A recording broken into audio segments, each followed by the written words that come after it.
क्या आपको कहानियां और ऑडियो बुक्स पसंद हैं? तो जुड़िए नॉवल एक्सप्लेनर से, जहां हर कहानी खास बनती है। अब समय की कमी नहीं, कभी भी कहीं भी कहानियां सुने। कौन सी कहानी सुनना चाहते हैं? कमेंट में नाम लिखें। कुछ कहानियां 18 प्लस दर्शकों के लिए हो सकती हैं। कृपया इन्हें ईयरफोन लगाकर सुनें। अभी सब्सक्राइब करें। अध्याय 221 मेरू पर्वत। डिंगलिंगर की आंखें चमक उठीं। बिल्कुल मेरू पर्वत। उसने यूनक्सियाओं पर एक अर्थपूर्ण नजर डाली और कहा, चूंकि यंग मास्टर युन स्वर्ग पुस्तकालय क्षेत्र के बारे में जानता है, तो आप स्वाभाविक रूप से इस माउंट मेरू के बारे में जानते हैं, है ना? यूनक्सियाओं का चेहरा चमक उठा। उन्होंने लगातार चाय के कुछ घूंट लिए और तरोताजा महसूस किया। फिर धीरे से बोले, यह स्वर्गीय मार्शल क्षेत्र के 5 वंडरलैंड्स में से एक है। किंवदंती है कि यह दुनिया के सार और आत्मा क्यूई को इकट्ठा करके बनाया गया था। यह एक वंडरलैंड है जिसका सभी योद्धा सपना देखते हैं। ओह, तो यंग मास्टर यूं भी सोचते हैं कि माउंट मेरू का निर्माण अनायास हुआ था। यूनक्सियाओं ने खड़े होकर उस पर एक नजर डाली और हॉल में आगे पीछे घूमते हुए कहा, मुझे विश्वास नहीं है कि इसे प्राचीन काल के लोगों द्वारा बनाया गया था। लेकिन वास्तव में इसके अंदर कई मानवीय निशान हैं। मुझे संदेह है कि तथाकथित 5 वंडरलैंड प्राचीन काल के सिर्फ 5 संप्रदाय हैं। यह सिर्फ इतना है कि जैसे जैसे समय बीतता गया, वे कम होते गए और अंततः मर गए, और फिर 5 स्थान शून्य में बह गए जब तक कि वे धीरे धीरे स्थिर नहीं हो गए और तथाकथित 5 वंडरलैंड का निर्माण किया। डिंगलिंगर ने अनुमोदनात्मक दृष्टि से धीरे से कहा, युवा मास्टर युन का ज्ञान वास्तव में असाधारण है। मुझे डर है कि पूरे दक्षिण में बहुत कम लोगों का आपके जैसा दृष्टिकोण होगा। हालांकि कुछ साल पहले मैंने अपने पिता के साथ वाणिज्य गठबंधन की एक उच्च स्तरीय बैठक में भाग लिया था, और 5 वंडरलैंड्स के बारे में उनकी चर्चा का परिणाम बिल्कुल आपके जैसा ही निकला। यूनक्सियाओ मुस्कुराया और कुछ नहीं कहा। वंडरलैंड्स के बारे में स्वर्गीय मार्शल महाद्वीप पर उन महाशक्तियों का यह पहले से ही आम दृष्टिकोण था। फिर क्या यंग मास्टर यूं को पता है कि माउंट मेरू खुलने वाला है? क्या? यूनक्सियाओ कांप उठा और उसकी आंखें चमक से फट गईं। यह बताना कठिन था कि वह उत्साहित था या स्तब्ध। मेरू पर्वत खुलने वाला है? क्या आपकी जानकारी सच है? वह चिल्लाया। डिंगलिंगर के दिल में अचानक विजय की भावना पैदा हो गई। चूंकि वह इस लड़के को जानती थी, इसलिए उसने उसे कभी आश्चर्यचकित नहीं देखा था। यह पहली बार था और इससे उसे उपलब्धि का एहसास हुआ। कोई भी 5 वंडरलैंड्स के खुलने के समय का पता नहीं लगा सकता है, लेकिन खुलने से पहले कुछ निश्चित संकेत होंगे। प्रत्येक उद्घाटन को न चूकने के लिए दक्षिण के 3 साम्राज्यों ने दक्षिणी अंतरिक्ष की गतिविधियों पर नजर रखने के लिए एक दिव्य ग्लोब को परिष्कृत करने के लिए लोगों को काम पर रखा है। तीनों साम्राज्यों के सामान्य निगरानी परिणामों के अनुसार माउंट मेरू 3 महीने में या जल्द से जल्द 1 महीने में उतरेगा और खुलेगा। और इस बार यह संभवतः फायरक्रो साम्राज्य में खुलेगा। यूनक्सियाओं ने अविश्वसनीय दृष्टि से कहा, मुझे विश्वास नहीं हो रहा है कि मेरू पर्वत नीचे गिरने वाला है। मुझे लगता है कि पूरा महाद्वीप हिलने वाला है ना? डिंगलिंगर ने सिर हिलाया और कहा, हाँ। अब तक खबर पूरे महाद्वीप में फैल गई है। अन्य 3 क्षेत्रों की महाशक्तियां इसमें शामिल होने और केक का एक टुकड़ा पाने की कोशिश कर रही हैं। किंवदंती है कि 5 वंडरलैंड्स में अनगिनत बहुमूल्य पौधे और खनिज, लगभग भौतिक स्पिरिट क्यूई और प्राचीन जादू के हथियार और स्वर्ग विरोधी खेती तकनीकें प्राचीन काल से चली आ रही हैं। हर बार जब कोई वंडरलैंड खुलता है तो अद्वितीय आकृतियों का एक समूह बनाया जाएगा। वर्तमान में प्रसिद्ध विशेषज्ञ महाद्वीप वे सभी अस्तित्व हैं जिन्होंने विभिन्न वंडरलैंड्स का दौरा किया और अनगिनत लाभ प्राप्त किए। यूनक्सियाओ इससे अधिक सहमत नहीं हो सका। यह हेवन लाइब्रेरी क्षेत्र में था जहां उन्हें अपनी आंख की तकनीक मिली। यदि यह भाग्यवश मौका न मिला होता तो वह बाद में स्वर्ग और पृथ्वी पावर चार्ट पर तीसरे स्थान पर नहीं आ पाता। पवित्र क्षेत्र के लौह नियमों के अनुसार अन्य 3 क्षेत्रों की शक्तियों को उस क्षेत्र में हस्तक्षेप करने की अनुमति नहीं है जहां वंडरलैंड उतरता है। यह निस्संदेह दक्षिण के लिए एक बड़ी सुरक्षा है। अन्यथा दक्षिण में संप्रदायों को एक सीट भी नहीं मिल पाएगी। डिंगलिंगर ने यूनक्सियाओ पर नजर डाली, जो चकित था, और कहा, आप इस खबर के बारे में क्या सोचते हैं, यंग मास्टर यून? उसके सवाल ने यूनक्सियाओ को स्तब्धता से जगा दिया। धीरे धीरे उसकी आंखें चमक उठीं और उसने मुस्कुराते हुए कहा, चूंकि मेरू पर्वत खुलने वाला है, निश्चित रूप से दक्षिण के लोगों को केक का हमारा हिस्सा लेना होगा। मैं सोच रहा था कि फायरक्रो साम्राज्य के उन कुलीन परिवारों ने मेरे कार्यों को क्यों सहन किया। तो यह पता चला कि वे कोई परेशानी नहीं चाहते क्योंकि माउंट मेरू खुलने वाला है। हाँ, अगर मुझे पता होता तो मैं और अधिक करता। डिंगलिंगर अवाक था। आप और क्या करना चाहते हैं जब आपने पहले ही पूरे जिंगयान परिवार का सफाया कर दिया है? यदि आप इसे बहुत आगे बढ़ाएंगे तो श्रद्धेय बुजुर्गों के मंदिर में वे लोग परिणाम की परवाह किए बिना आपको मार डालेंगे। यूंगसियाओ अच्छे मूड में लग रहा था। लिंगर, आपने मुझे सिर्फ यह खबर बताने के लिए यहाँ आने के लिए नहीं कहा था, है ना? डिंगलिंगर हंसे। यह केवल आधार है। युवा मास्टर यूं, आपको पता होना चाहिए कि हर वंडरलैंड पर अलग अलग अजीब प्रतिबंध हैं, और माउंट मेरू में योद्धाओं की उम्र पर प्रतिबंध है। जो लोग 50 वर्ष से अधिक पुराने हैं, यहाँ तक कि सिर्फ एक दिन भी प्रवेश नहीं कर सकते हैं। इसलिए 5 वंडरलैंड्स में से माउंट मेरू सबसे कम आकर्षक है। अन्यथा पवित्र क्षेत्र की लौ भूमिकाओं के साथ भी वे महाशक्तियां अभी भी बलपूर्वक दब जाएंगी, चाहे उन्हें कितनी भी कीमत चुकानी पड़े। उसने कहा, दूसरे शब्दों में, जो लोग मेरू पर्वत में प्रवेश कर सकते हैं वे सभी युवा लोग हैं। दक्षिण में विभिन्न प्रमुख संप्रदायों के तथाकथित प्रतिभाशाली लोग जो 50 वर्ष से कम उम्र के हैं, उन्होंने अधिकतम मार्शल किंग्स या मार्शल ग्रैंडमास्टर्स के लिए खेती की है। मार्शल सम्राटों को देखने की संभावना बहुत कम है। मेरी तियानयुआन ट्रेडिंग कंपनी को 2 स्थान मिल सकते हैं, और मुझे उम्मीद है कि यंग मास्टर यू मेरे साथ आएंगे। यह अविश्वसनीय था कि एक शक्ति जो दक्षिण से नहीं आई थी, उसे मेरू पर्वत में प्रवेश करने के लिए 2 स्थान मिल सकते थे। चकित होकर यूनक्सियाओ ने कहा, स्थान?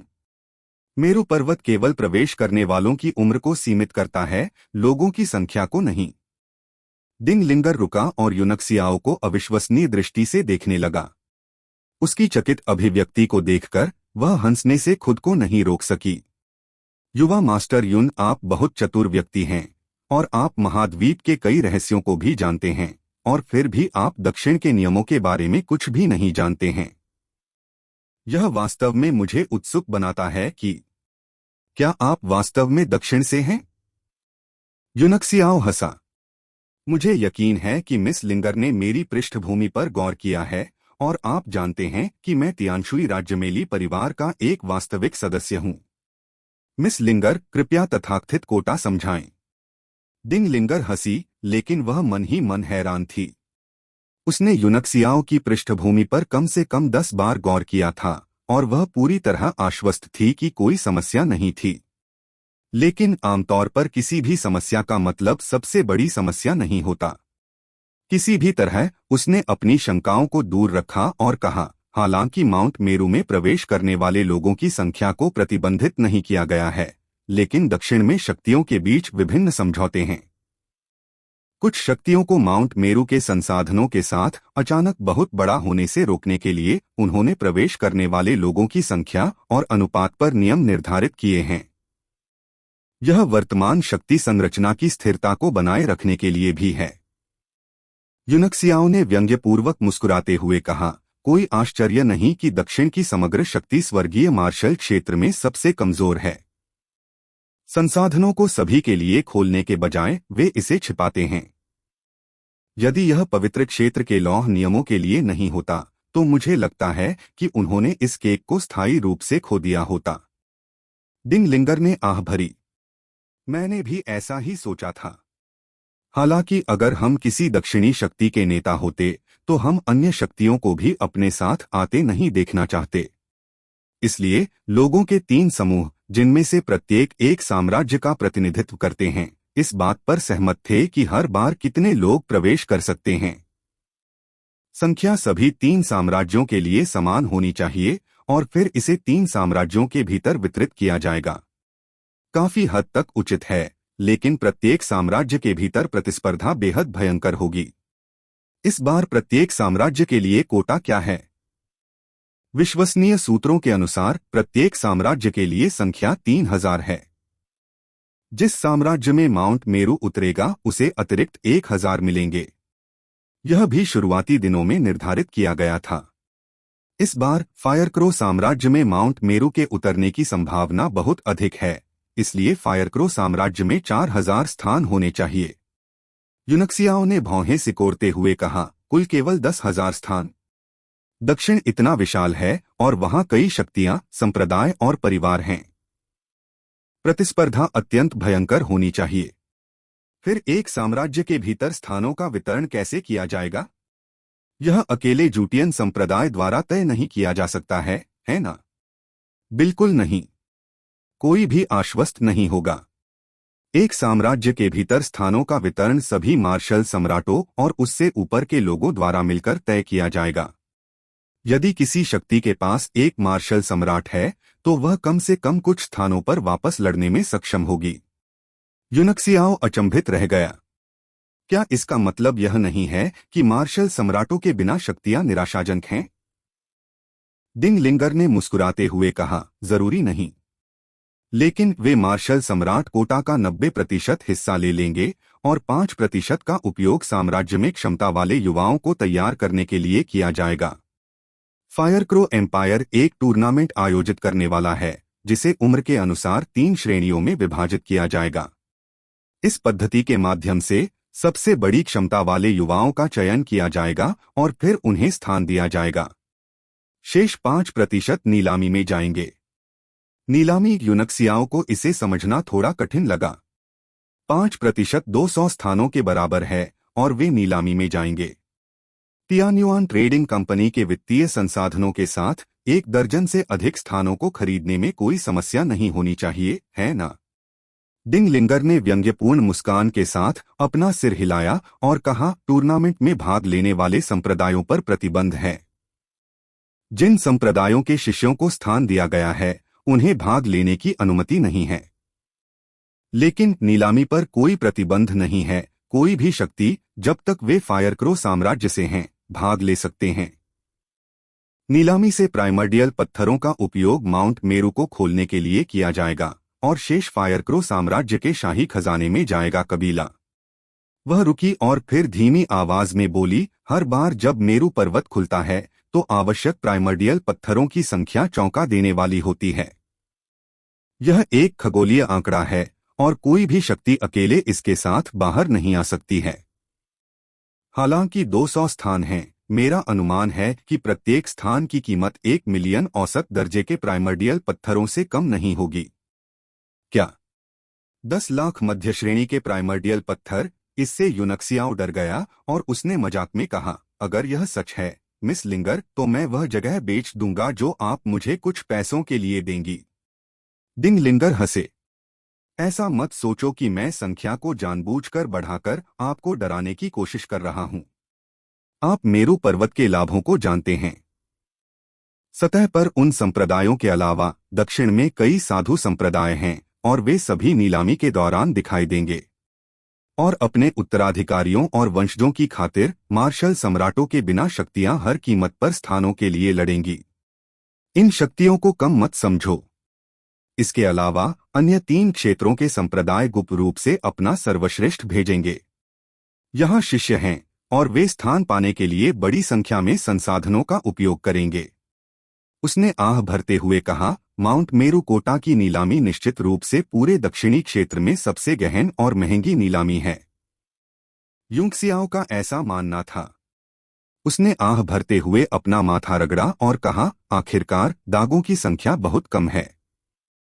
यदि प्रत्येक साम्राज्य 1 लाख स्थानों को खोल दे तो ऐसी परेशानी की कोई आवश्यकता नहीं होगी। Please subscribe the novel explainer channel. अध्याय 222 सर्वोच्च महल की आत्मानस। 1 लाख स्थान। हाँ, यह एक इच्छाधारी विचार है। इन शीर्ष शक्तियों को संसाधनों को अपने हाथों में नियंत्रित करना होगा और वे कभी भी अन्य संप्रदायों को बढ़ने या यहाँ तक कि उनकी जगह लेने की अनुमति नहीं देंगे। जब तक वे संसाधनों को नियंत्रित करते हैं, वे अन्य संप्रदायों के उदय को नियंत्रित करते हैं। यही कारण है कि दक्षिण इतने वर्षों से हमेशा सबसे कमजोर रहा है। मुझे वास्तव में समझ में नहीं आता कि पवित्र क्षेत्र में बूढ़े लोगों का समूह क्या सोच रहा है और उन्होंने यह लौह नियम क्यों लागू किया है। इन सड़े हुए संप्रदायों और शक्तियों को बहुत पहले ही समाप्त कर दिया जाना चाहिए था। डिंग लिंगर कांप गया और चौंकते हुए कहा, आपको इस तरह से बात नहीं करनी चाहिए यंग मास्टर यू। अगर आपने जो कहा वह फैल गया तो आप खुद मुसीबत में पड़ जाएंगे। यूनक्सियाओ ने एक पल सोचा और पूछा, क्या दक्षिण में कोई मार्शल सम्राट स्थानों के लिए लड़ सकता है? इससे डिंग लिंगर को विराम लगा और फिर उसने मुस्कुराते हुए कहा, मुझे पता है कि यंग मास्टर यू का क्या मतलब है। अफवाह यह है कि हाल ही में यानवू में एक 2 सितारा मार्शल सम्राट देखा गया था, लेकिन मुझे डर है कि ऐसा नहीं किया जा सकता है। वह फायरक्रो साम्राज्य से होना चाहिए। यदि कोई यादृच्छिक विशेषज्ञ स्थानों के लिए लड़ सकता है तो यह अराजकता होगी। यूनक्सियाओ ने सिर हिलाया और उसके मन में तुरंत एक और विचार आया। मुस्कुराते हुए उन्होंने कहा, टूर्नामेंट कब शुरू होगा? मिस लिंगर को अपने लिए जगह बनाने में सक्षम होना चाहिए, है ना? डिंग लिंगर अचंभित रह गया। उसने अपनी आंखें सिकोड़ते हुए कहा, युवा मास्टर यू के पास गहरी आंखें हैं। हाँ, अपनी ताकत के साथ मुझे अपने लिए जगह पाने में कोई समस्या नहीं होगी, लेकिन मैं अपनी ताकत को उजागर नहीं करना चाहती। लेकिन आप यंग मास्टर यू अपने लिए जगह बनाने के लिए संघर्ष कर सकते हैं और मुझे यकीन है कि आप सफल होंगे। यूनक्सियाओ मुस्कुराया और कुछ नहीं कहा, लेकिन वह अपने दिमाग में योजना बनाने लगा। मेरू पर्वत का खुलना बहुत महत्वपूर्ण था। सभी 5 वंडरलैंड हर योद्धा का सपना थे। दुर्भाग्य से माउंट मेरू के स्वयं के प्रतिबंध ने आयु को सीमित कर दिया और इससे कोई फर्क नहीं पड़ता कि कोई हड्डियों और मांसपेशियों को कैसे प्रशिक्षित करता है, कोई भी कभी भी प्रतिबंध की शक्ति को धोखा नहीं दे सकता है। अंदर घुसना असंभव था। चूंकि यूनक्सियाओ का पुनर्जन्म हुआ था, इसलिए उसे इस बार इतना बड़ा मौका नहीं चूकना चाहिए। इसके अलावा यह यानवू की समग्र ताकत को बढ़ाने का भी एक उत्कृष्ट अवसर था। उन्होंने थोड़ी देर बात की और यूनक्सियाओ ने छुट्टी ले ली। डिंग लिंगर की आंखों में एक जटिल भाव था क्योंकि उसने अपने फिगर को घटता हुआ देखा था और वह लंबे समय तक चुप रही। आखिरकार उसने गहरी सांस ली। अपनी वापसी यात्रा के दौरान यूनक्सियाओ बेहद उत्साहित था। यह एक ईश्वरीय उपहार था। जबकि अन्य के पास सीमित कोटा था, उसके पास नहीं था। आखिरकार उसके पास एक उत्कृष्ट श्रेणी की रहस्यवादी कलाकृति दिव्य क्षेत्र टैबलेट थी। वह इसके साथ असीमित लोगों को मेरू पर्वत पर ला सकता था। यदि यह रहस्य दूसरों को पता चल जाता तो संभवतः वह एक ही क्षण में मारा जाता। जब तक वह दिव्य क्षेत्र टैबलेट का उपयोग करता था, यानवू की 3 टीमों में 50 वर्ष से कम उम्र के सभी योद्धा एक साथ मेरू पर्वत में प्रवेश कर सकते थे। लेकिन उन्होंने 50 वर्ष से अधिक उम्र के योद्धाओं के साथ प्रयास करने का साहस नहीं किया। आखिरकार अतीत में एक खूनी सबक हुआ था। कई साल पहले पवित्र क्षेत्र के एक अद्वितीय विशेषज्ञ ने उस समय महाद्वीप के सभी शीर्ष कीमियागरों को इकट्ठा किया और एक शीर्ष 9वें स्तर की स्थानिक रहस्यवादी कलाकृति को परिष्कृत किया। अभिलेखों के अनुसार, हालांकि यह दिव्य क्षेत्र टैबलेट जितना अविश्वसनीय नहीं था, इसने अपने आप में एक स्वतंत्र स्थान बना लिया था जो जीवित चीजों को पोषण देने के लिए स्पिरिट क्यूई का उत्पादन कर सकता था। यह रिकॉर्ड पर सबसे मजबूत स्थानिक रहस्यवादी कलाकृति भी थी। इसके परिष्कृत होने के कुछ ही समय बाद मेरू पर्वत नीचे उतरा। विशेषज्ञ के पास एक विचार था और उसने अपने संप्रदाय के सभी लोगों को मेरू पर्वत में घुसने के इरादे से स्थानिक रहस्यवादी कलाकृतियों में छिपा दिया। परिणामस्वरूप जैसे ही उसने प्रवेश किया, रहस्यवादी कलाकृतियों को मेरू पर्वत की अंतरिक्ष की शक्ति द्वारा सीधे कुचल दिया गया। अंदर मौजूद 50 वर्ष से अधिक उम्र के सभी योद्धाओं को तुरंत मिटा दिया गया, जबकि बाकी जो छोटे थे उन्हें सुरक्षित रूप से मेरू पर्वत पर फेंक दिया गया। उस समय उसमें भी अप्रतिम विशेषज्ञ छिपा हुआ था। चूंकि रहस्यवादी कलाकृति और वह आध्यात्मिक रूप से जुड़े हुए थे, उसके नष्ट होते ही उसे गंभीर चोट लगी, लेकिन वह अपनी शक्तिशाली ताकत से शून्य को चीर कर भागने में सफल रहा। हालांकि प्रतिबंध की शक्ति में एक आत्मा प्रतीत होती थी, जैसे वह शून्य से यात्रा करती थी, पवित्र क्षेत्र के दिव्य शहर तक उसका पीछा करती थी और उस समय के सभी शीर्ष विशेषज्ञों के सामने उसे मार डाला। तब से किसी ने भी 50 वर्ष से अधिक आयु के योद्धाओं को मेरू पर्वत पर भेजने का प्रयास करने का साहस नहीं किया। यूनक्सियाओ ने कहानी को अपने दिमाग में ध्यान से पढ़ा। जब अद्वितीय विशेषज्ञ ने मेरू पर्वत में प्रवेश किया, हालांकि उसकी स्थानिक रहस्यवादी कलाकृतियां नष्ट हो गईं, लेकिन अंदर मौजूद 50 वर्ष से कम उम्र के सभी योद्धाओं को सुरक्षित रूप से मेरू पर्वत पर फेंक दिया गया। वह सबसे महत्वपूर्ण बिंदु था। उन्हें नहीं पता था कि क्या रहस्यवादी कलाकृतियों को नष्ट कर दिया गया था क्योंकि माउंट मेरू ने ऐसी स्थानिक कलाकृतियों की अनुमति नहीं दी थी, या क्योंकि 50 वर्ष से अधिक उम्र के लोग इसमें छिपे हुए थे, जिससे प्रतिबंध शुरू हो गया था। यदि यह बाद की वजह से होता, तो वह बिना किसी चिंता के दिव्य क्षेत्र टैबलेट को इसमें ला सकता था। लेकिन यदि यह पहले जैसा होता, तो टैबलेट माउंट मेरू की प्रतिबंध की शक्ति का विरोध करने में सक्षम नहीं हो सकता, चाहे वह कितना भी जादुई क्यों न हो। उसने बहुत देर तक सोचा और आखिरकार अपना मन बना लिया। यदि उसे केवल अपने स्वयं के साधना आधार की परवाह है, तो उसे दिव्य क्षेत्र टैबलेट की रक्षा करनी चाहिए। लेकिन अगर वह यान्वू की समग्र ताकत बढ़ाना चाहता है, तो उसे जोखिम उठाना होगा। भले ही गोली नष्ट हो जाए, जब तक वह हजारों लोगों को अंदर ला सकता है, कीमत सार्थक होगी। जब वह यान्वू लौटे, तो उन्होंने देखा कि सिटी लॉर्ड हवेली का निर्माण और शहर का विस्तार पहले ही शुरू हो चुका था। वह गोली शिवालय के सामने उतरा। एक पल के लिए विचार करने के बाद उसने कुछ जादू की मुहरें बाहर फेंक दीं। दैवीय दायरे की गोली तुरंत प्रकाश की किरण में बदल गई और उसके डेंटियन के ऊपर मंडराते हुए उसके माथे में चली गई। 9 ड्रैगन ऊर्जा अवशोषित सरणी के बिना टैबलेट के अंदर स्पिरिट क्यूई बहुत लंबे समय तक उनकी खेती का समर्थन करने के लिए पर्याप्त नहीं होनी चाहिए। उसने अपनी दिव्य भावना फैलाई और तुरंत पता लगा लिया कि डुआन यू कहाँ है, जो एक सराय थी। उसके शरीर में झंझनाहट हुई और वह अगले ही पल इमारत के अंदर था। डुआन यू अकेले नहीं थे, बल्कि उनके साथ 6 कीमियागर भी थे, जिनके पास जाने के लिए कोई जगह नहीं थी। जब उन्होंने यूनक्सियाओ को देखा तो वे घबरा गए। यूनक्सियाओ ने डुआन यू पर नजर डाली, जो कुछ हद तक कमजोर दिख रहा था। उसने मुस्कुराते हुए कहा, 3 सितारा मार्शल सम्राट क्षेत्र में आगे बढ़ने के लिए बधाई। डुआन यू बहुत थका हुआ लग रहा था, लेकिन जब उसने यूनक्सियाओ को सुना, तो वह अपने पैरों पर खड़ा हो गया और सदमे में कहा, मैं अब 7 सितारा मार्शल ग्रैंड मास्टर के स्तर पर फंस गया हूँ, तो आपको कैसे पता चला कि मैंने सफलता हासिल कर ली है? यूनक्सियाओ हंसा। मैंने इसका अनुमान लगाया।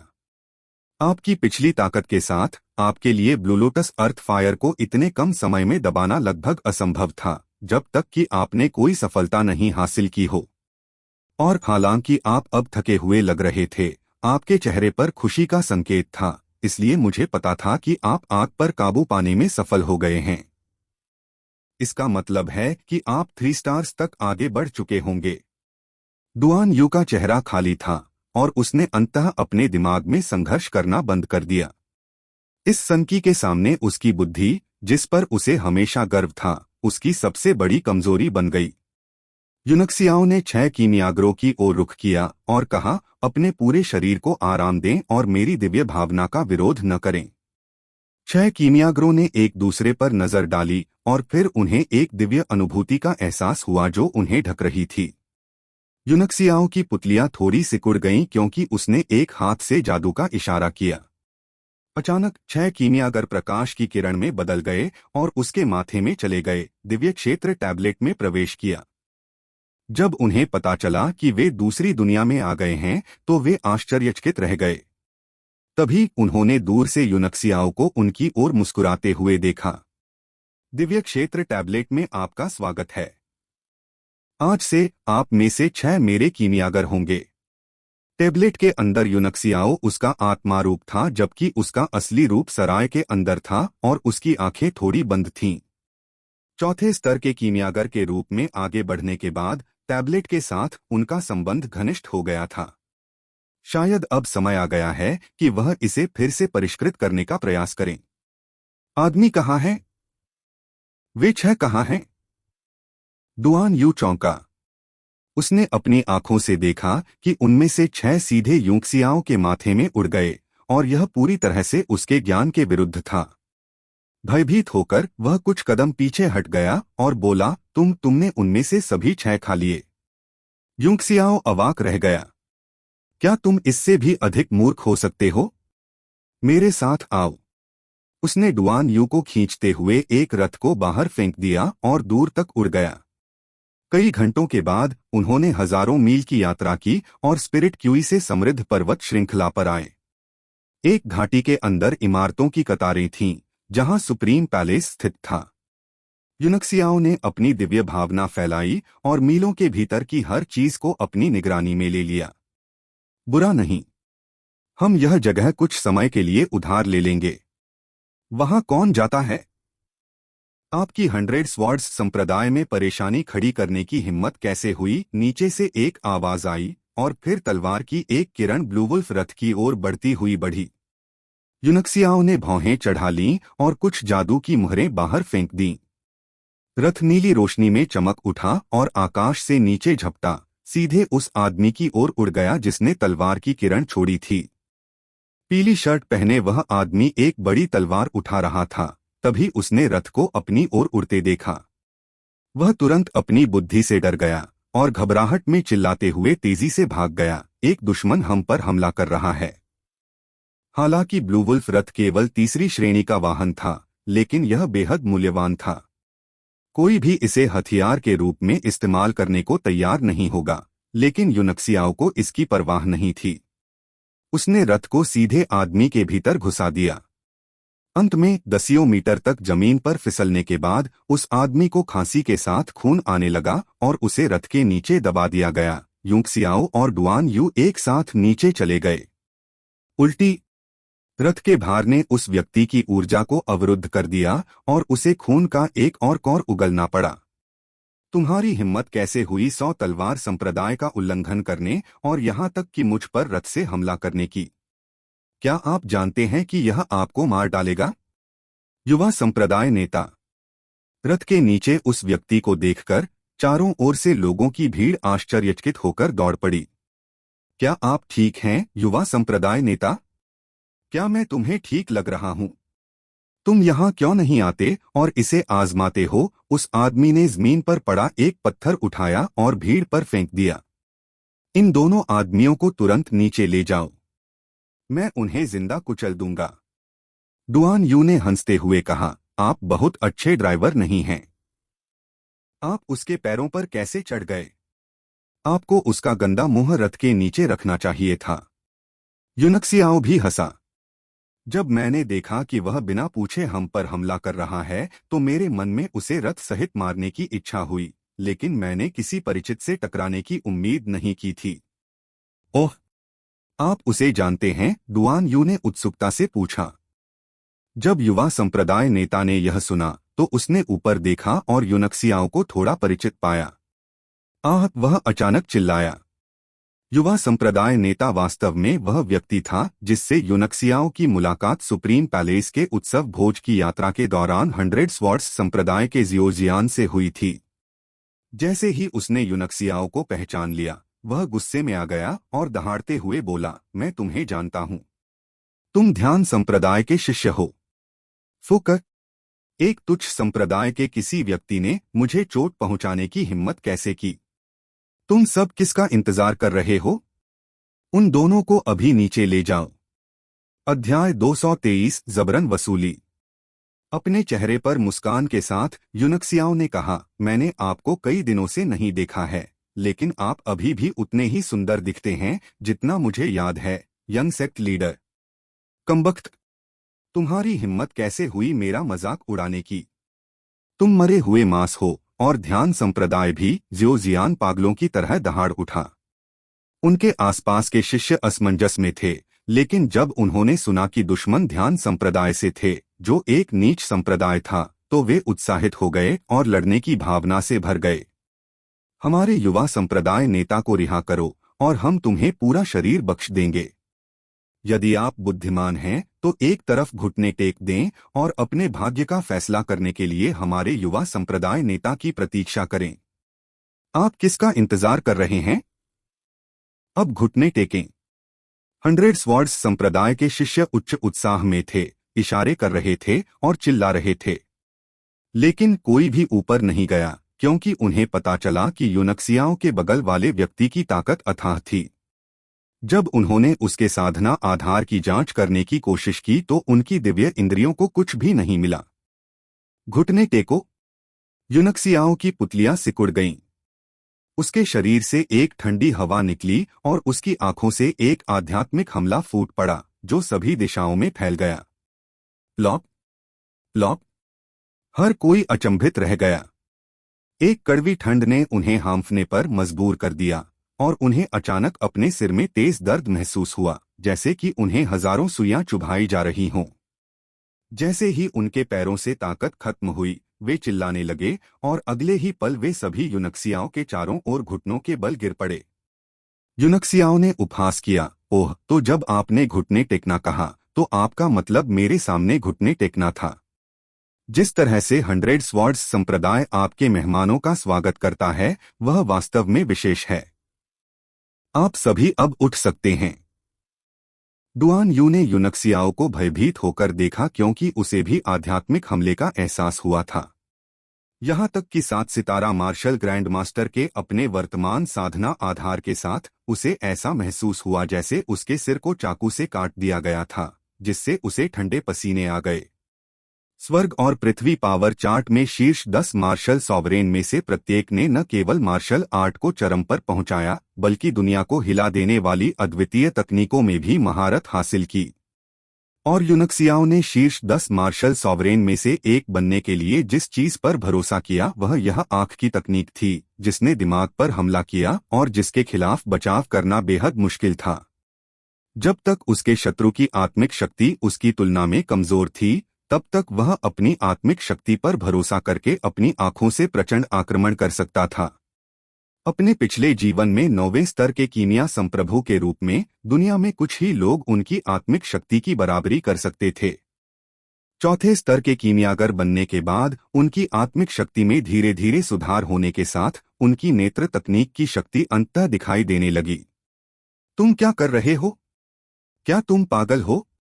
जल्दी से उसे मेरे लिए नीचे ले आओ। जियान को रथ के नीचे दबा दिया गया था, इसलिए उस पर हमला नहीं किया गया। वह सदमे और रोष में शिष्यों के समूह पर गरजा, लड़के, तुम्हें 100 स्वॉर्ड्स संप्रदाय में परेशानी पैदा करने का पछतावा होगा। संप्रदाय के नेता और बुजुर्ग बड़े हॉल में चर्चा कर रहे हैं और जब वे बाहर आएंगे तो तुम मर जाओगे। एक शिष्य ने धमकी देते हुए अपना सिर दोनों हाथों से ढक लिया, उसके माथे पर पसीना आ रहा था। आप कहते रहते हैं कि यह 100 स्वॉर्ड्स संप्रदाय है, यूनक्सियाओं ने मुस्कुराते हुए कहा, लेकिन मैंने सोचा कि यह सर्वोच्च महल है। भले ही उनके सभी लोग चले गए हों, आपको इस पर कब्जा करने का कोई अधिकार नहीं है ना? Please subscribe the novel explainer channel. बिल्कुल सुप्रीम पैलेस के महान हॉल से एक आवाज आई जब सफेद कपड़े पहने एक व्यक्ति बाहर आया और उसने कहा, इस छोटे भाई ने जो कहा वह बहुत उचित है। सुप्रीम पैलेस की आत्मा नस वास्तव में मेरे डार्कसन संप्रदाय की पृथ्वी नस है, जिसे मैंने उन्हें उधार दिया था। अब जब वे चले गए हैं तो मेरे लिए इस स्थान को वापस लेना स्वाभाविक है। युआन वेई, क्या आप अधिक बेशर्म हो सकते हैं? क्या यह सर्वोच्च महल आपके डार्कसन संप्रदाय या मेरे निराकार मंदिर के करीब है? एक बूढ़ा आदमी चेहरे पर भयंकर भाव लिए पहले आदमी के पीछे पीछे चल रहा था। उसके बाद एक बैंगनी आकृति बाहर निकली और उपहास करते हुए बोली, दूरी के बारे में बात कर रहे हैं? क्या मजाक है? पूरा सुप्रीम पैलेस मेरे इनेट पैलेस के क्षेत्र में है। यदि आप बुद्धिमान हैं तो जितनी जल्दी हो सके यहां से चले जाएं। तुम कौन हो, लड़के? तुम्हारी हिम्मत कैसे हुई मेरे बेटे को चोट पहुंचाने की? विलासी वस्त्रधारी एक वृद्ध के मुंह से क्रोध भरी दहाड़ निकली। उसके हाथ घूमती हुई ऊर्जा से घिरे हुए थे और विद्युत चापों से टिमटिमा रहे थे और वह विस्फोट करने के लिए तैयार लग रहा था। पिताजी, मुझे बचा लो, मुझे बचा लो! जियोजियान बूढ़े आदमी को देखकर अत्यधिक खुशी से चिल्लाया। उनके शब्दों से युनक्सियाओ तुरंत समझ गया कि क्या हो रहा था। वह कुछ अवाक होकर मुस्कुराया और कहा, ओह, आप चारों का कितना जीवंत जमावड़ा है!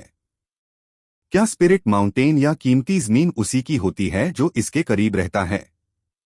बिल्कुल, चारों आदमी लगभग एक स्वर में बोले। उन्होंने युनक्सियाओं की ताकत के बारे में कुछ भी नहीं सोचा था, लेकिन डुआन यू के शरीर से रिसने वाली हल्की आभा ने उन चारों को उसे कम न आंकने का साहस किया। ऐसा इसलिए भी था क्योंकि वह डुआन यू की ताकत के बारे में अनिश्चित थे कि 100 स्वॉर्ड्स संप्रदाय के संप्रदाय नेता जियोगुआंग ने अपना हमला रोक दिया था। अन्यथा उसने यूंगसियाओ को मार डाला होता।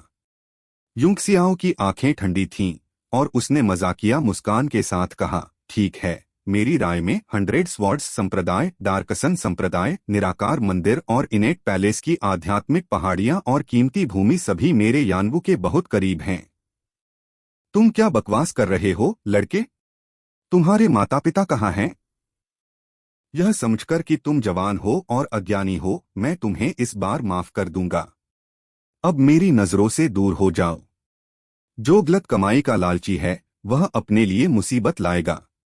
क्या आप यानवू शहर से हैं? जियोगुआंग की अभिव्यक्ति काफी बदल गई और वह चिल्लाया, यानवू के सिटी लॉर्ड जिसने जिंगयान परिवार का सफाया कर दिया, ये यूनक्सियाओ। क्या अन्य 3 आदमी भी आश्चर्यचकित रह गए। हाल ही में यानवू की घटना लगभग पूरे फायरक्रो साम्राज्य में फैल गई थी, यहां तक कि दक्षिण में अन्य स्थानों तक भी पहुंच गई थी। यानवू के सिटी लॉर्ड ली यूनक्सियाओ सड़कों पर आम लोगों द्वारा चर्चा किए जाने वाले गर्म विषयों में से एक थे।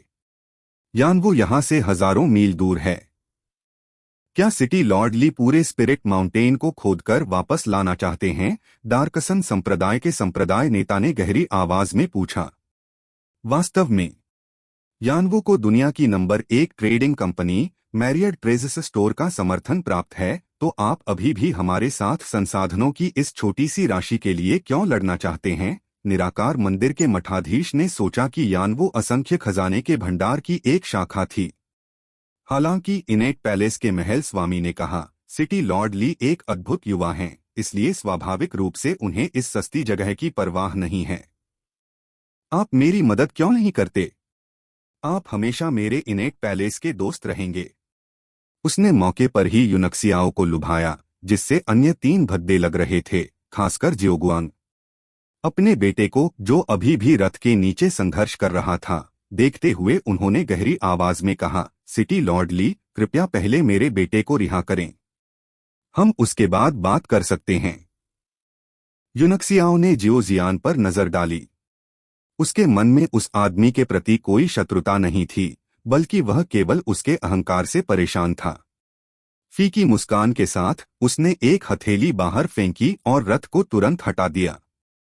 फिर उन्होंने हंसते हुए कहा, मैंने नहीं सोचा था कि तुम चारों इतने गरीब हो कि इस सस्ती जगह के लिए एक दूसरे से लड़ रहे हो। अच्छा, तुम यानवू में शामिल क्यों नहीं हो जाते? मैं तुम सभी को एक अच्छा जीवन दे सकता हूं। इससे चारों लोगों को विराम लग गया, जबकि इनेट पैलेस के महल के स्वामी ने अजीब ढंग से मुस्कुराते हुए कहा, सिटी लॉर्ड ली वास्तव में मजाक करने में बहुत अच्छे हैं। यूंगसियाओ की आंखें ठंडी हो गईं और उसने ठंडे स्वर में कहा, मैं आपके साथ मजाक नहीं कर रहा हूं। चूंकि आप चारों यहाँ हैं, आप यानवू में एक साथ शामिल हो सकते हैं। ऐसा करने पर कोई और बहस नहीं होगी और एक घातक लड़ाई से बचा जा सकता है। क्या आपको ऐसा नहीं लगता? अपना चेहरा चमकाते हुए निराकार मंदिर के मठाधीश ने कहा, चूंकि सिटी लॉर्ड ली यहाँ मध्यस्थता करने के लिए आए हैं, इसलिए मैं आपकी खातिर उन तीनों से बहस नहीं करूंगा। उसने अपनी मुट्ठी बंद की और कहा, मैं अब विदा लूंगा। हाँ, अब जब सिटी लॉर्ड ली मध्यस्थता के लिए आगे आए हैं, तो हमें स्वाभाविक रूप से उनके प्रति सम्मान दिखाना होगा। सज्जनों, मुझे अभी भी अपने संप्रदाय में कुछ काम संभालना है। इसलिए मैं भी छुट्टी ले लूंगा। दारकसन संप्रदाय के संप्रदाय नेता ने हाथ जोड़कर कहा। पकड़ना, यूनक्सियाओं ने ठंडे स्वर में कहा। चूंकि आप यानवों में शामिल होने में रुचि नहीं रखते हैं, इसलिए मैं इसे मजबूर नहीं कर सकता। लेकिन जैसा कि आप सभी जानते हैं, मैं हाल ही में जिंगयान परिवार के साथ कुछ लड़ाइयों में रहा हूं और यह काफी थका देने वाला रहा है। भाग्य ने हमें यहाँ एक साथ लाया है, इसलिए मैं आपसे कुछ प्राइमर्डियल स्टोन्स उधार लेना चाहूंगा। हाँ हाँ, सिटी लॉर्ड ली मजाक कर रहे होंगे।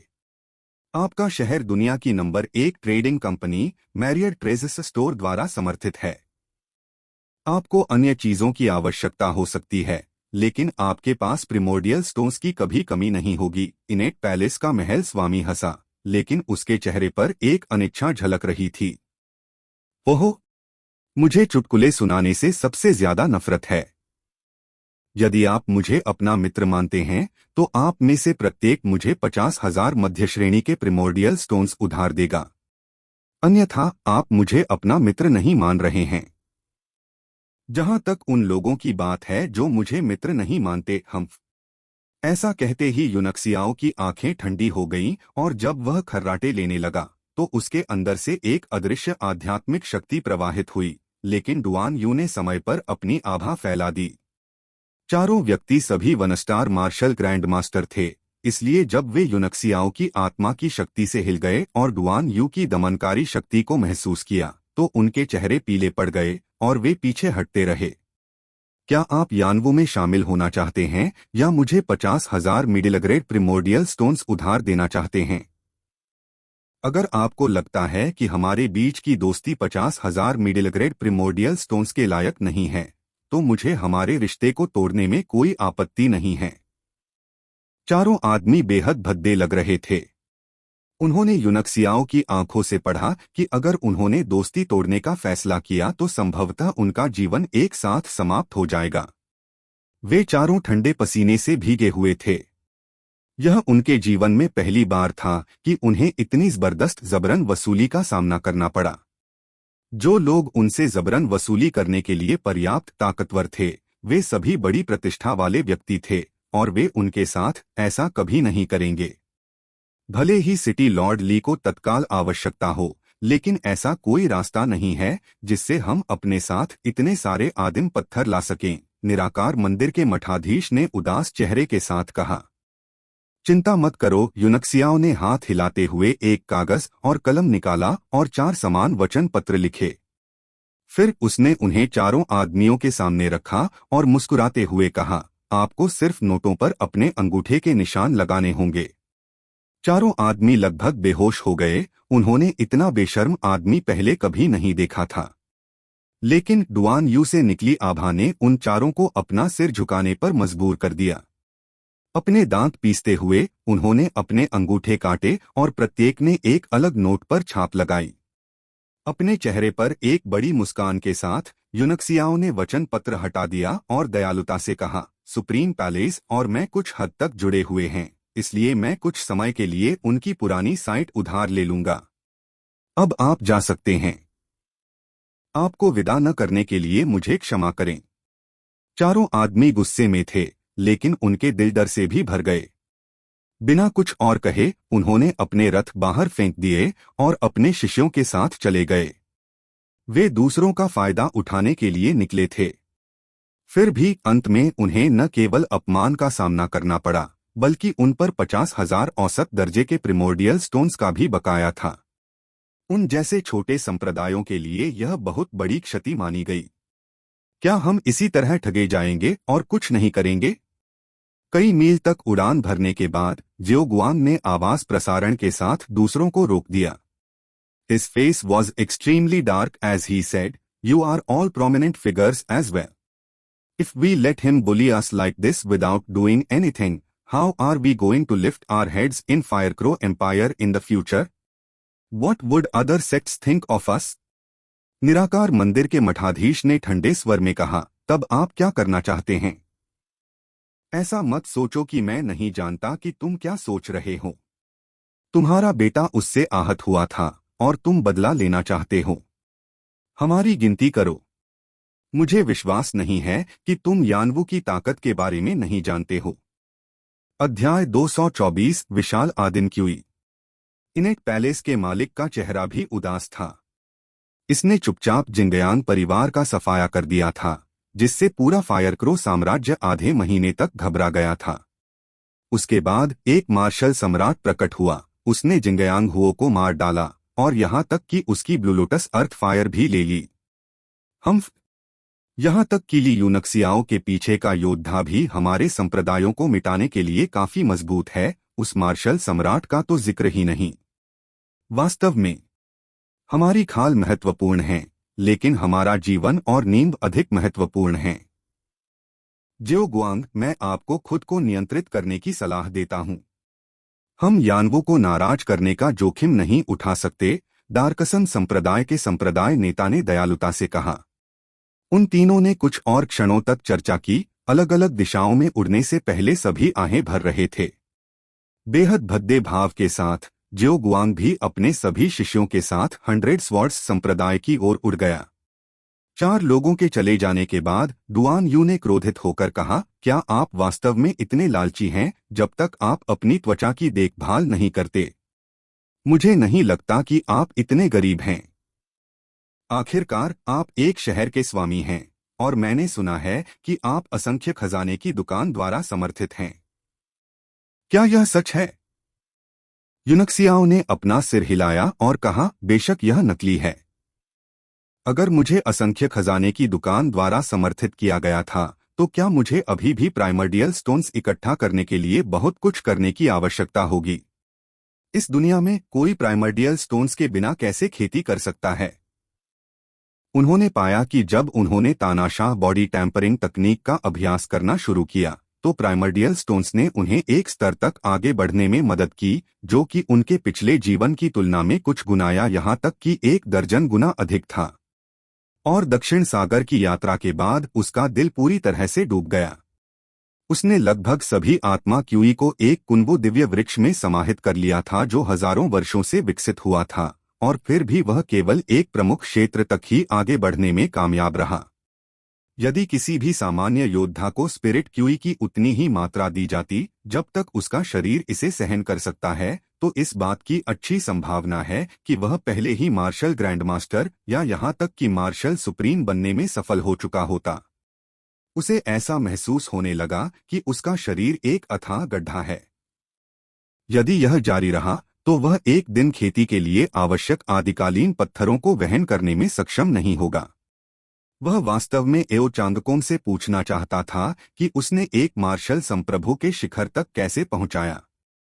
तथाकथित अजय मांसल शरीर पूरी तरह से आदिकालीन पत्थरों के पहाड़ पर बनाया गया था। ठीक है, मैं एक समय में केवल एक ही कदम उठा सकता हूं। चूंकि एओ चांगकोम यह कर सकता है, तो मैं भी कर सकता हूं। डुआन यू भी अपनी खेती की प्रकृति से आश्चर्यचकित था। केवल उन महाशक्तियों के पास ही ऐसी संसाधनखपत वाली खेती तकनीकें हैं। आप उन महाशक्तियों के शिष्य नहीं हैं, क्या आप हैं?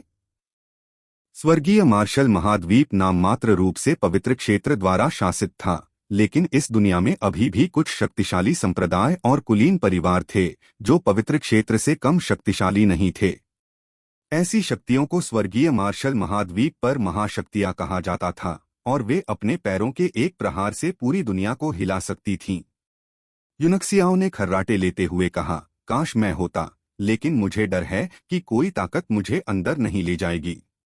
वह ब्लूवुल्फ रथ पर खड़ा हुआ और पूरे सर्वोच्च महल के चारों ओर उड़ गया और अपनी दिव्य भावना से पूरी पर्वत श्रृंखला को ढक दिया। जल्द ही उसे स्पिरिट माउंटेन के सार का स्थान मिल गया। स्पिरिट क्यूई की आंख सुप्रीम पैलेस के एक कोने में एक लकड़ी के शेड के रूप में निकली, जहां यूनक्सियाओं को तब ले जाया गया था जब मां तियान्हे ने पिछली बार भोज दिया था। यूनक्सियाओं के चेहरे पर एक अजीब सा भाव था, क्योंकि उसके माथे से सुनहरी रोशनी की एक किरण निकली और नीचे गिरने से पहले हवा में लगभग 1 मीटर ऊंची एक पत्थर की गोली में बदल गई। बूम!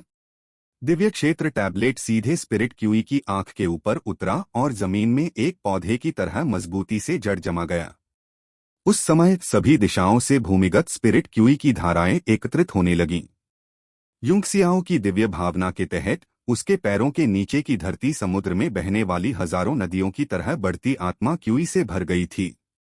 उन्होंने टैबलेट में एक विशाल 9 ड्रैगन ऊर्जावशोषित सरणी का निर्माण किया था, लेकिन उन्हें उम्मीद नहीं थी कि यह अपने आप काम करना शुरू कर देगा। इससे उसे एक विचार आया और वह मन ही मन बुदबुदाया, यदि मैं अन्य प्रकार की सारणियों का निर्माण करता हूं तो क्या मैं उन्हें सीधे दिव्य क्षेत्र टैबलेट के माध्यम से उपयोग कर सकता हूं? इस विचार ने उसे तुरंत चौंका दिया। यदि यह काम करता तो उसके पास एक गतिशील किला होता जिसकी क्षमता लगातार बढ़ाई जा सकती थी।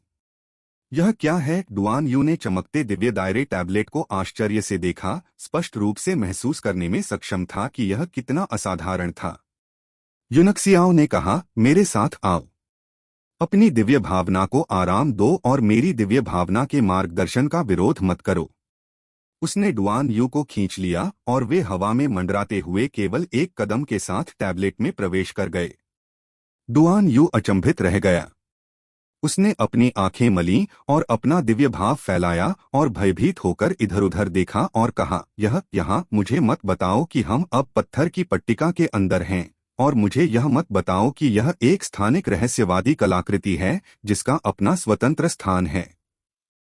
आश्चर्यचकित युनक्सियाओ ने कहा, ऐसा लगता है कि आप बहुत कुछ जानते हैं।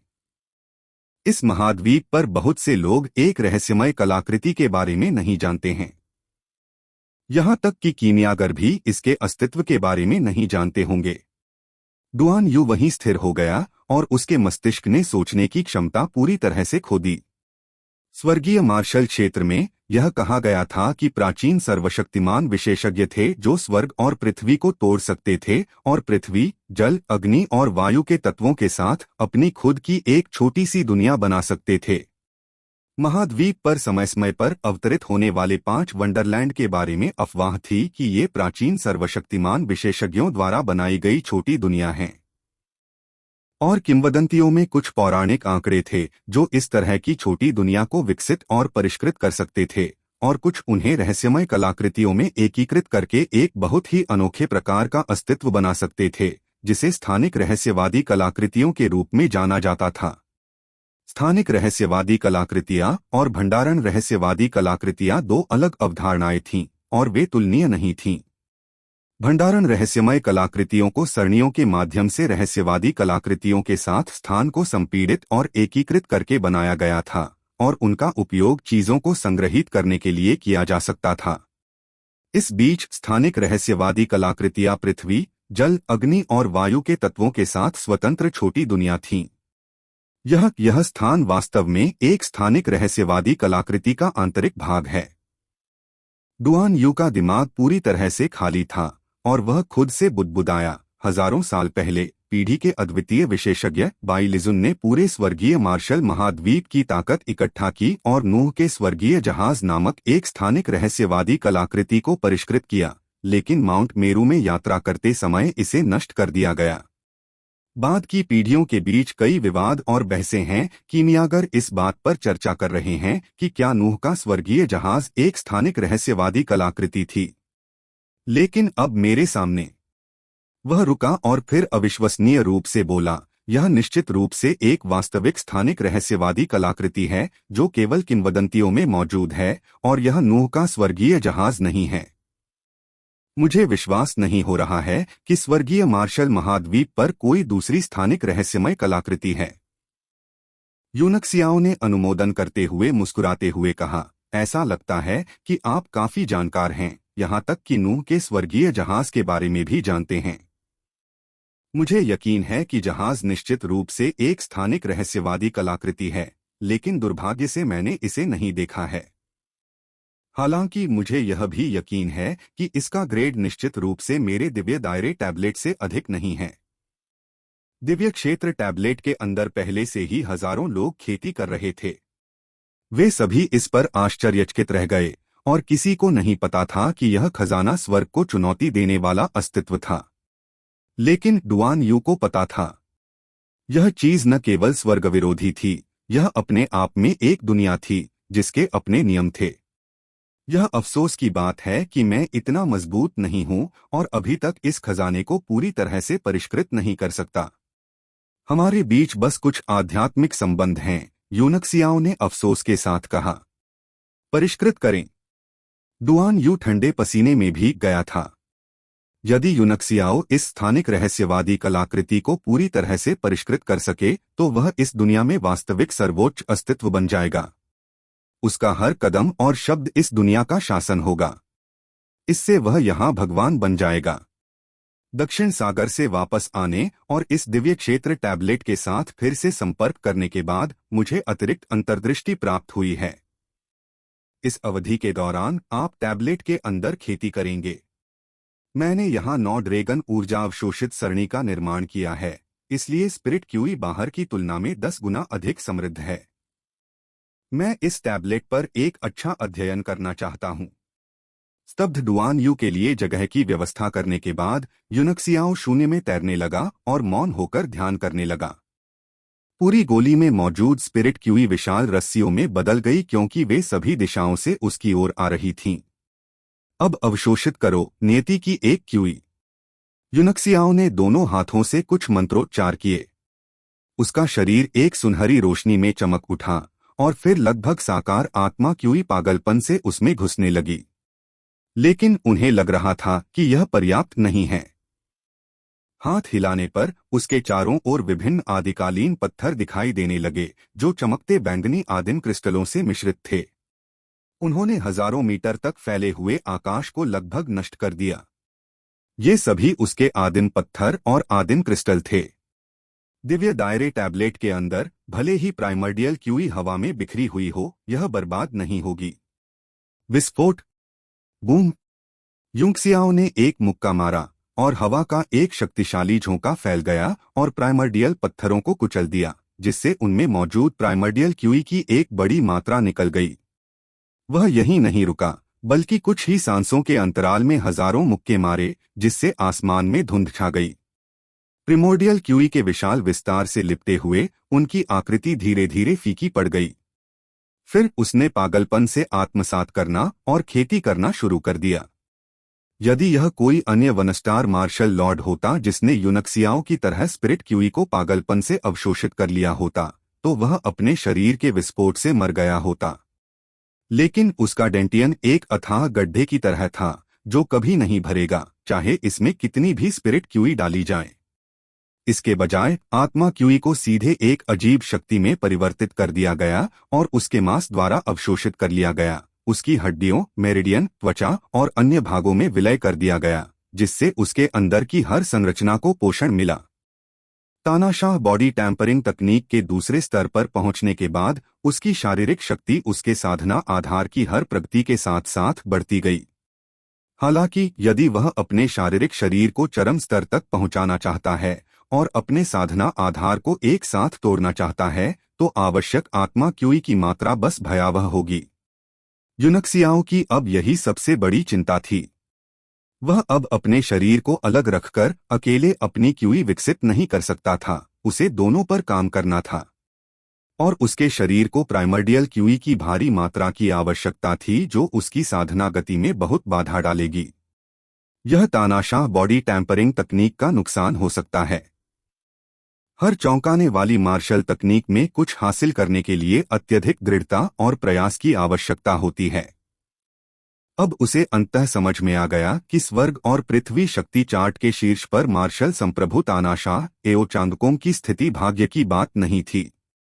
9 हेवंस क्षेत्र के शिखर तक तानाशाह बॉडी टैंपरिंग तकनीक को विकसित करने के लिए उन्होंने प्राइमर्डियल क्यूई की जो मात्रा ली थी, वह सैकड़ों योद्धाओं को 9 हेवंस क्षेत्र में घुसने के लिए पर्याप्त थी। यह लंबे समय तक संचय और पोषण था जिसने उसके शरीर को पूर्ण बनाया, जिससे उसे अविनाशी शरीर मिला। टैबलेट के अंदर कहीं डुआन यू ने एक जटिल नजर से देखा, जैसे लगभग भौतिक प्राइमर्डियल क्यूई का द्रव्यमान शून्य में इकट्ठा हुआ और यूनक्सियाओ को अंदर लपेट लिया। वह मन ही मन बुदबुदाया, इस लड़के की भविष्य की उपलब्धियां संभवतः हमारी कल्पना से भी अधिक होंगी। स्वर्गीय मार्शल क्षेत्र के अनंत वर्षों में अनगिनत सर्वशक्तिमान विशेषज्ञ हुए हैं और मुझे लगता है कि उनका नाम जल्द ही उनमें से एक होगा। डुआन यू ने क्रॉस लेग करके बैठे हुए आह भरी और ध्यान शुरू करने से पहले खुद को शांत किया। अध्याय 225 महान क्षेत्र दिव्य तकनीक। यूनक्सियाओ भारी मात्रा में प्रिमोर्डियल क्यूई से घिरा हुआ हवा में क्रॉसलेगड बैठा था। उसके डेंटियन में समाहित होने के बाद प्राइमर्डियल क्यूई की केवल एक छोटी मात्रा 4 चतुर्भुजों की ऊर्जा में परिवर्तित हो गई और स्थिर हो गई। इसका अधिकांश भाग परिसंचारी प्रक्रिया के दौरान बिखर गया और गायब हो गया, और एक भाग उसके मांस और हड्डियों द्वारा अवशोषित कर लिया गया, जिससे उसके शरीर के कार्य में चुपचाप संशोधन हो गया। जब से उसने तानाशाह शरीर के स्तर में कदम रखा, उसने महसूस किया कि उसके अंगों में चट्टानों को तोड़ने के लिए पर्याप्त क्रूर शक्ति भरी हुई थी, जो उसकी ऊर्जा से कमजोर नहीं थी। कठिन दबंग अजय। ग्लेज्ड बॉडी का उद्देश्य मांस को बदलना, अशुद्धियों को खत्म करना और संविधान को मजबूत करना है, ताकि शरीर को एक आदर्श स्थिति प्राप्त हो। और तानाशाह निकाय को ग्लेज्ड बॉडी द्वारा निर्मित नीम के शीर्ष पर एक अत्याचारी बल प्राप्त करना है। मैं विश्वास नहीं कर सकता कि शरीर की क्षमता उत्तेजित होने के बाद यह अत्याचारी शक्ति मांस में छिपी एक शक्तिशाली शक्ति है। क्या वास्तव में योद्धाओं के लिए केवल क्यूई की खेती करना सही तरीका है? एक योद्धा का शरीर एक महान खजाना है, जिसमें ब्रह्मांड, स्वर्गीय दाव, कानून और सितारों जैसी परम शक्ति शामिल है। आत्मा, मास, क्यूई, ये तीनों महान दाव की सबसे कीमती संपत्ति हैं। एक आदमी को केवल एक को चरम तक विकसित करने की आवश्यकता है, और वह दुनिया पर प्रभुत्व रखने में सक्षम होगा। मैं तीनों को एक साथ विकसित कर रहा हूं, और हालांकि सड़क ऊबड़-खाबड़ और ऊबड़-खाबड़ है, शायद यह 10 दुनियाओं के दायरे की ओर जाने वाली सड़क है। जैसे ही यूनक्सियाओं का दिमाग विचारों से भरा हुआ था, उसने अपनी आंखें थोड़ी खोलीं, जो सितारों की तरह टिमटिमा रही थीं। उसने मंत्रमुग्ध मुद्रा में अपने हाथ बंद कर लिए। धीरे धीरे प्राइमर्डियल क्यूई के आसपास के समुद्र में ड्रैगन के आकार की छायाएं प्रकट हुईं और उसके शरीर में समा गईं। लेकिन वह एक अथाह गड्ढे की तरह था जो कभी नहीं भरेगा। अंत में सभी रास्ते एक ही महान दांव की ओर ले जाते हैं। यह तानाशाह बॉडी टैंपरिंग तकनीक कलाकृतियों के शोधन से अलग नहीं है। वे दोनों सामग्रियों को शुद्धतम अवस्था में परिष्कृत करते हैं, इस प्रकार सामग्रियों से नई शक्ति प्राप्त करते हैं और उन्हें रहस्यमय कलाकृतियों में बदल देते हैं। मैं अब समझ गया हूं। एओ चांगकोम का तथाकथित अविनाशी शरीर भी एक उत्कृष्ट श्रेणी की रहस्यवादी कलाकृति है। यह एक रहस्यवादी कलाकृति है जिसे कड़ाही के रूप में स्वर्ग और पृथ्वी और सामग्री के रूप में शरीर के साथ अपनी शुद्धतम अवस्था में परिष्कृत किया गया है। Please subscribe the novel explainer channel. Please subscribe the novel explainer channel. जैसे ही उसके मन में आत्मज्ञान प्राप्त हुआ, उसके शरीर को इसका एहसास होने लगा। इससे उतार चढ़ाव की लहरें निकलने लगीं, जिनकी आवृत्ति दिव्य क्षेत्र टैबलेट में सामंजस्यपूर्ण रूप से धड़कने लगी और एक निश्चित कानून के साथ गूंज उठी, जिससे स्वर्ग और पृथ्वी के बीच कुछ बदलाव हुए। यह है। यूनक्सियाओं ने सबसे पहले अपने शरीर में बदलाव महसूस किया। प्रिमोर्डियल क्यूई की भारी मात्रा को अवशोषित करने के बाद एक सितारा मार्शल लॉर्ड का उनका साधना आधार खुल गया और 2 सितारों के स्तर पर पहुंच गया। लेकिन इससे वह उत्साहित नहीं हुए। इसके बजाय उसने गंभीरता से आकाश की ओर देखा। वह दिव्य क्षेत्र टैबलेट के साथ आध्यात्मिक रूप से जुड़े हुए थे। हालांकि वह अभी तक इसका पूरा विस्तार नहीं देख सका था, लेकिन इसमें होने वाला हर बदलाव उसकी धारणा में था। इस समय ऐसा लग रहा था कि शून्य में किसी प्रकार का कानून चुपचाप घटित हो रहा है, जो उसके शरीर से उत्सर्जित उतार चढ़ाव के साथ सामंजस्यपूर्ण रूप से कंपन कर रहा है। कंपन के तहत आकाश के अंत में जहां परछाइयां देखी गईं, बड़ी संख्या में सुनहरे धब्बे उभरे जो रात में जुगनू की तरह चमकते थे और धीरे धीरे बढ़ते गए। यूनक्सियाओं की पुतलियां सिकुड़ गईं और उसकी आंखें भय से चौड़ी हो गईं, क्योंकि वह बिना पलक झपकाए आकाश की ओर देख रहा था। सुनहरे धब्बे खींचने और विलीन होने लगे, जिससे सुनहरे टैडपोल जैसे अक्षर बन गए। प्रत्येक पात्र की संरचना उसके सिर में गड़गड़ाहट भर देती थी, जबकि कानून का भारी दबाव उसे बुरी तरह कांपने पर मजबूर कर देता था। इस तरह का चरित्र यूनक्सियाओं ने कानून के जबरदस्त दबाव का विरोध करते हुए अपने जबड़े कसकर भींच लिए और उसने प्रत्येक टैडपोल जैसे चरित्र को पढ़ने की कोशिश करते हुए अपनी आंखें खोलने पर मजबूर कर दिया। ये वही पात्र हैं जिनका उपयोग ग्रेट एक्सपेंशन डिवाइन तकनीक में किया गया है, लेकिन ये ग्रेट एक्सपेंशन डिवाइन तकनीक नहीं है। वास्तव में यह क्या है? उसने अपनी सारी शक्ति को चरम तक घुमाया, आत्मिक शक्ति क्यूई और अत्याचारी शक्ति उसके शरीर से बाहर निकली, उसकी आंखें खुली रहीं।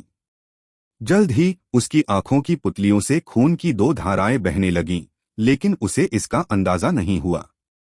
किंवदंती है कि इस दुनिया में स्वर्ग और पृथ्वी के कुछ सर्वोच्च कानून हैं जिन्हें शब्दों में वर्णित नहीं किया जा सकता है। वे दुनिया में निहित हैं और अवर्णनीय हैं। क्या इस तरह के सुनहरे टैडपोल जैसे चरित्र का अस्तित्व उन सर्वोच्च कानूनों का वर्णन करने के लिए किया जा सकता है? यूनक्सियाओं ने तब तक बहुत जोर से हिलने से बचने की कोशिश की जब तक कि वह सुनहरे टैडपोल जैसे पात्रों को स्पष्ट रूप से नहीं देख सका। पहले कुछ बड़े पात्र जो उनके दिमाग में आए वे थे the great realm divine technique, महान क्षेत्र दिव्य तकनीक। यह वह ग्रंथ है जिसमें दिव्य क्षेत्र टैबलेट में सर्वोच्च कानून शामिल है। जब तक मैं इसे समझता हूँ, मैं दिव्य क्षेत्र टैबलेट को पूरी तरह से परिष्कृत कर सकता हूँ और इसके साथ सच्ची आध्यात्मिक एकता प्राप्त कर सकता हूँ। यूनक्सियाओ बहुत खुश था। इतने लंबे समय तक दिव्य क्षेत्र टैबलेट के कब्जे में रहने के कारण उसके पास इसे एक स्थानिक रहस्यवादी कलाकृति के रूप में उपयोग करने के अलावा इसकी खोज करने का कोई रास्ता नहीं था। उन्हें उम्मीद नहीं थी कि शरीर साधना के सिद्धांत का उनका एहसास स्वर्ग और पृथ्वी के नियमों को ट्रिगर करेगा और इस सर्वोच्च ग्रंथ को प्रकट करेगा। ग्रैंड अल्टीमेट की शुरुआत असीमित शून्य है, एक ऊर्जा के रूप में अस्पष्ट, कोई पृथक्करण नहीं। इस प्रकार असीमित शून्य ग्रैंड अल्टीमेट की जननी है और इस प्रकार असंख्य चीजों की उत्पत्ति है। 2 ऊर्जाएं अलग हैं, स्वर्ग और पृथ्वी न्यायाधीश, ग्रैंड अल्टीमेट परिणाम। 2 ऊर्जाएं यिन और यांग हैं, यिन शांत और यांग गतिशील। यिन समाप्त होता है, यांग उत्पन्न होता है। यूनक्सियाओं ने इसे शब्द दर शब्द पढ़ा। प्रत्येक शब्द को पढ़ने के साथ उसे जारी रखना अधिक कठिन हो गया, जैसे उसके दिमाग में कोई बड़ी घंटी बज रही हो। अब न केवल उसकी आंखों से बल्कि उसके कान, नाक और उसके मुंह के कोनों से भी खून बह रहा था, जिससे वह भयानक लग रहा था। ऐसा लगता है कि यह चीज ग्रेट एक्सपेंशन डिवाइन तकनीक की तरह ही शब्दों में अपठनीय है। अचानक उसने अपना दिमाग खोला, अपनी आध्यात्मिक वेदी को उजागर किया और सीधे आकाश में सुनहरे टैडपोल जैसे पात्रों का सामना किया और पूरे दिव्य ग्रंथ को अपने आध्यात्मिक महासागर में समेट लिया। मुझे जोखिम उठाना होगा। यदि मैं यह अवसर खो देता हूं, तो मुझे नहीं पता कि अगली बार कब होगा जब मैं स्वर्ग और पृथ्वी के नियमों से प्रबुद्ध हो सकूंगा और इस दिव्य ग्रंथ को फिर से प्रकट कर सकूंगा। चूंकि मेरे आध्यात्मिक महासागर में महान विस्तार दिव्य तकनीक शामिल हो सकती है, इसलिए इसमें इस महान क्षेत्र दिव्य तकनीक को भी शामिल करने में सक्षम होना चाहिए। बूम! नतीजा यह हुआ कि उनकी आध्यात्मिक वेदी कानून का दबाव झेलने में असमर्थ रही। उसका दिमाग बुरी तरह हिल गया और उसका सिर खाली हो गया, मानो उड़ गया है। अगले ही पल वह बेहोश हो गया और शून्य से गिर पड़ा। उनकी समाधि में महान क्षेत्र दिव्य तकनीक के पात्र उनके आध्यात्मिक महासागर में प्रकट हुए, आंशिक रूप से छिपे हुए और आंशिक रूप से दृश्यमान। इस बीच एक और अस्पष्ट सुनहरा पाठ भी धीरे धीरे उनके आध्यात्मिक महासागर में उभरा। यह महान विस्तार दिव्य तकनीक थी।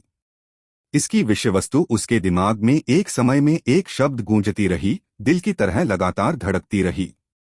ग्रेट एक्सपेंशन डिवाइन तकनीक की उपस्थिति के साथ आंशिक रूप से दिखाई देने वाली ग्रेट रियलम डिवाइन तकनीक ने उसी आभा को महसूस किया और एक समय में एक शब्द दिखाना शुरू कर दिया, जो आध्यात्मिक महासागर के दूसरी तरफ लगातार चमक रहा था। 2 दिव्य ग्रंथ उनके आध्यात्मिक सागर में स्पष्ट रूप से प्रकट हुए, एक दूसरे पर चमकते हुए। लेकिन यूनक्सियाओ पूरी तरह से बेहोश हो गया था और दिव्य क्षेत्र टैबलेट में कहीं जमीन पर गिर गया था। उसका सिर खून से लथपथ था और वह पूरी तरह से कोमा में था। दिव्य क्षेत्र टैबलेट में कोई सूर्य या चंद्रमा नहीं था, इसलिए दिन से रात में कोई बदलाव नहीं होता था। हमेशा दिन का उजाला रहता था। यूनक्सियाओ को नहीं पता था कि यह कितना समय था। वह केवल अपने मस्तिष्क में महान विस्तार दिव्य तकनीक की ध्वनि सुनता रहा। उनके पुनर्जन्म के बाद यह दिव्य ग्रंथ ही था जिसने उनके पिछले जीवन की स्मृति को पुनर्स्थापित किया। यह एहसास, क्या मैं फिर से मर गया हूं? क्या मेरा पुनर्जन्म हो गया है? उसे अपना सिर बेहद भारी महसूस हुआ, मानो उसने उसके शरीर का सारा भार अपने ऊपर ले लिया हो, वह जमीन पर गिर गया हो और उसे उठाना असंभव हो। अरे, यह सिर तांबे के हथौड़े जितना भारी है, मानो इसमें सीसा भरा हो। क्या हो रहा है? जमीन पर लेटे हुए यूनक्सियाओ ने अपनी आंखें थोड़ी खोलीं। अपनी धुंधली दृष्टि से उसने जमीन पर खून का एक गड्ढा देखा, जिसमें से मछली जैसी गंध आ रही थी। यह मेरा खून है। उसने खुद को ऊपर धकेला और जब उसने देखा कि उसके आसपास क्या था, तो उसने राहत की सांस ली। वह अभी भी दिव्य दायरे टैबलेट के अंदर था और वह इसे स्पष्ट रूप से महसूस कर सकता था। हालांकि जैसे ही उसने अपने आध्यात्मिक सागर में शक्ति जुटाने की कोशिश की, उसे अपने सिर में दर्द का एहसास हुआ। उनकी आध्यात्मिक वेदी चमकदार सुनहरी रोशनी से धुंधली हो गई थी। उन्होंने एक हाथ से मंत्रोच्चार किया और चुपचाप महान विस्तार दिव्य तकनीक का पाठ करना शुरू कर दिया। जब भी वे कोमा से जागते, उनके मस्तिष्क में सदैव यह ग्रंथ उभरता, जिसने अपना असाधारण प्रभाव दिखाया। जैसे जैसे धर्मग्रंथ उसके मन में गूंजता गया, चुभन दूर होने लगी। किसी को नहीं पता था कि यह कितना समय था, लेकिन उनकी आध्यात्मिक वेदी जल्द ही साफ हो गई और उन्हें कोई दर्द महसूस नहीं हुआ। इसके अलावा उसे महसूस हुआ कि उसकी आत्मिक शक्ति बढ़ गई है। यह है। यूनक्सियाओ आश्चर्यचकित लग रहा था। उनकी आत्मिक शक्ति वास्तव में बहुत मजबूत स्तर तक बढ़ गई। सीधे कीमिया किंग्स के दायरे में कदम रखा। इसने उन्हें 5वें स्तर के कीमियागर के रूप में चिह्नित किया। यह छिपा हुआ आशीर्वाद था। यदि उसके आध्यात्मिक महासागर में महान विस्तार दिव्य तकनीक नहीं होती, तो उसकी आत्मा पिघल जाती और वह नष्ट हो जाता। वह समझ सकता था कि उसके आध्यात्मिक महासागर की गहराई में ग्रेट एक्सपेंशन डिवाइन तकनीक के अलावा एक सुनहरा टैडपोल जैसा पाठ था, जिससे वह बहुत डरता था, आंशिक रूप से दिखाई देता था और आंशिक रूप से छिपा हुआ था। यह महान क्षेत्र की दिव्य तकनीक थी। महान विस्तार दिव्य तकनीक और महान क्षेत्र दिव्य तकनीक, इन दोनों में दिव्य तकनीक शब्द थे। क्या वे 10 विश्व क्षेत्र के विशेषज्ञों द्वारा छोड़ी गई साधना तकनीक हो सकते हैं? इन दो साधना तकनीकों की ताकत यूनक्सियाओं के ज्ञान से परे थी।